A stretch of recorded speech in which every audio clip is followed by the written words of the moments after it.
for a week and find topics again for the next show and see what worked logistically or what could be different or something like that. But it's definitely not the same. And it just made me think of the whole thing we were talking about last week about podcasters and how podcasters feel like they're broadcasters. And it's not necessarily so. There are some podcasters that are broadcasters. They're very good at it. And then there are podcasters that are just terrible. And I don't think they'd last 2 seconds on radio or hosting a TV broadcast show, whatever it is, where you have to, there has to be some kind of format to it. And your stories have to be concise and make sense, have a beginning, middle, and an end. I see a lot of people have problems with that. And then here's another thing, and I brought this up obviously before. You have to have something to talk about. That's an interesting concept for some podcasters. They just don't seem to have anything to talk about. So it's the thought that some of these people can just go to radio is interesting.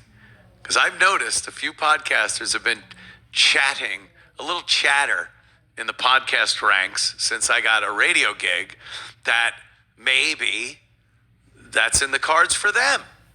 Maybe they can get a radio show. I've broken that ice. I think they see it.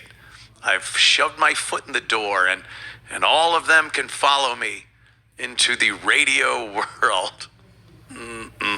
No. Some of them can. Some are talented. Others, oof. I know there's people like John, Stuttering John. He's a little angry. He did his last show, and I guess, Shuli and Uncle Rico and the guys were talking about it last night. Or it was during my show, so I couldn't watch live. But I watched after. I was just dying laughing. Oh my God. He's just the worst. He's terrible. And he's mad, like he brings up, Bucky. Bucky. They put him on ABC. This guy's a racist, Jew hater. So because he's mad. He professes to do a political show. By the way, that was his show that they were reviewing last night. Was his last show he said he's doing, and it was his political show. And I swear to you, I know this dummy. I know him. This was like his resume. He saw that I somehow, being the terrible person I am, got a job on broadcast radio on a conservative political talk radio station. And John is like, why? I'm the politics guy. I've done politics shows. Why I'm getting the call? Where's my phone call? Because you're terrible at it, John. You're not good. He's not good at much of anything. And he sees that I got the gig talking about politics. And that's what he's been, trying to do. And I haven't even been trying. For the past 11 years, I just turn on the mic and the camera and I talk about what's going on in the world. But he's been, actively seeking a gig, like Opie, the same kind of thing. They're very similar, those two. It's quite astounding. So John he's angry at that. So of course he's got to shit on me and what I'm doing and take to social media and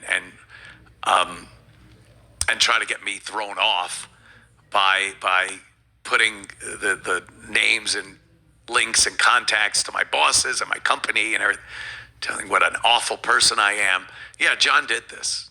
John did that. I saw the tweets. They're still up there, I guess.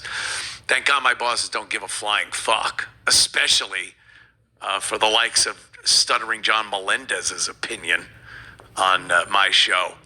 So he's just, what a fucking asshole. To do that, to really try to get me fired. You know, we've called him asshole. We've talked about his dabbling in stand-up comedy and his lack of ability to write anything funny. His digital panhandling, where he'll go on and all he cares about is super chats. And then when he doesn't get something and someone else does, his initial response is, well, let me try to fuck him over out of his job, which he did. All of his posts about what an awful, terrible person I am were directly connected and linked to my bosses and company and everyone else that was involved. So, you know, that's a special kind of scumbag that would try to do something like that.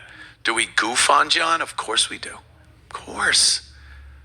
Do we try to get his gigs canceled? Of course not. Why would we want to ruin future material for us and Uncle Rico and who are these podcasts? Why would we want to say, hey, let's get his gig canceled? We want that gig to happen. We want to be able to listen to how unbelievably untalented this piece of shit is, going up on a stand-up comedy stage and doing jokes that are literally 30 years old, that are relevant to him and Howard or Jay Leno and stuff, 20, 30-year-old references. He did one joke where the punchline was that his son was 5. That was a punchline. My son, and he's 5. He wrote that joke when his son was 5. I think his son is now at Harvard or something. He's a college student. So, you know, no talent, no ability. He's lazy. And again, I don't care about that. I find that funny.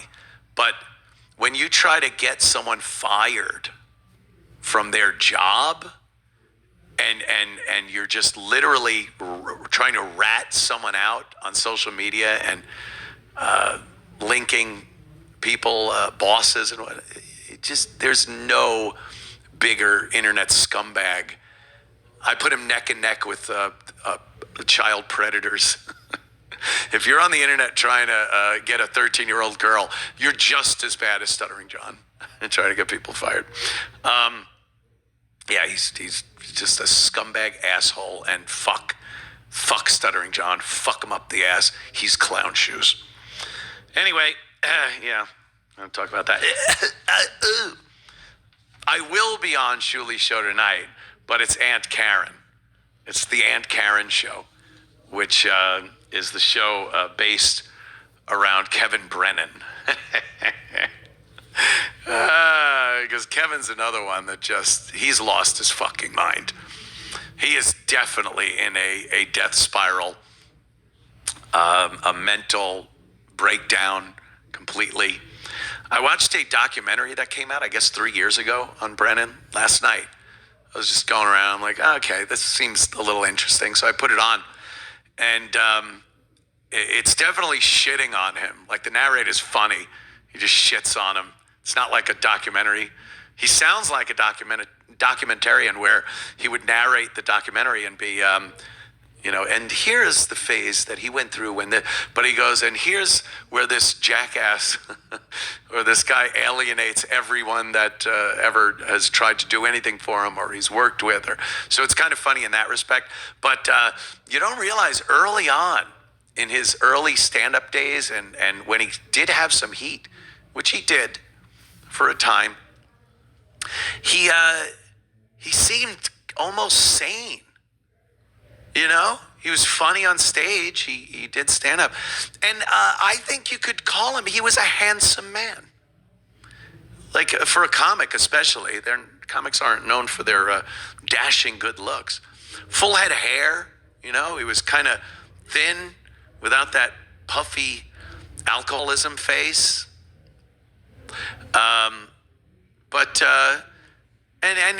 People seem to like him.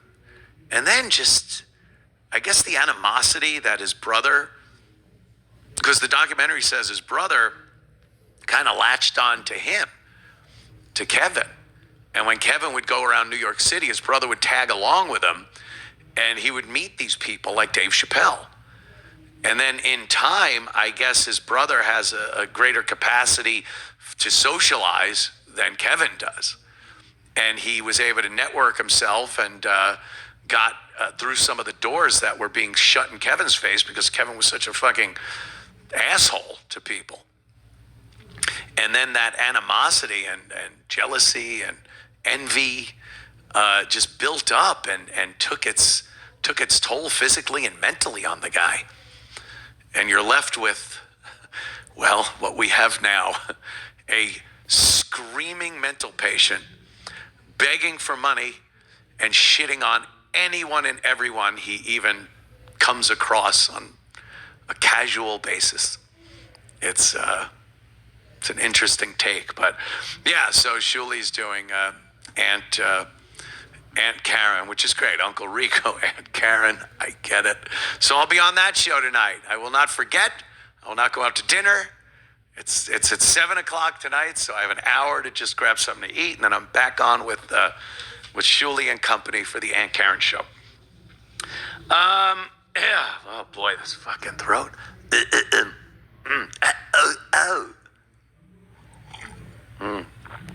Beautiful day down here in South Carolina.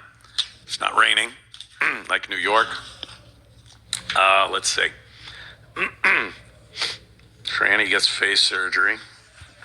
Okay, so Cumia giving Stuttering John a smash, and Kevin Brennan too, but he's going to smash him later on Shuli. That is extremely lame. And of course, Stuttering John trying to get Cumia fired. Stuttering John doing his last show. How many times have I heard that? Stuttering John is like that business that has 20 going out of business sales. It's like, hey, are you ever actually going to go out of business? Stuttering John, are you ever actually just going to do a last show? No. You're going to continue to keep doing this show. It's sad. It's pathetic. Why did I bring Stuttering John onto YouTube? And yes, it's my fault. I set up Stuttering John's YouTube channel. His first video was one of my videos. Remember, he just shot a video of him harassing Shuli when Shuli still worked for the Stern Show. I uploaded the video and commented on it like I'm doing this video. And he just took that video and posted it on his YouTube channel. So Stuttering John's first YouTube video was me talking about Stuttering John. But I helped set him up everything. And his live stream, I didn't know he was going to talk about politics and everything. And I didn't know he was going to become as lame as he did, so it's been my bad. I'll take the hit on that. But it did lead to a Dabbleverse, so some of you are also welcome. But yeah, let me know your thoughts in the comments.